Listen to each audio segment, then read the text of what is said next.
స్వాగతం సుస్వాగతం తెలుగింటికి వసంతాల గమనం.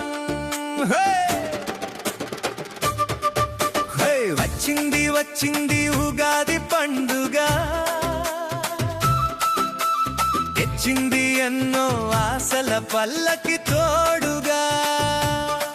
మామిడాకుల తోరణాలు, ముంగిట్లో రంగవల్లులు, తెలుగు వారి గుండెల్లో సరికొత్త ఉత్సాహాలు. పల్లె పట్నం ఏకమై పాడుకునే సంబరాలు. వచ్చింది వచ్చింది ఉగాది పండుగ, తెచ్చింది ఎన్నో ఆశల పల్లకి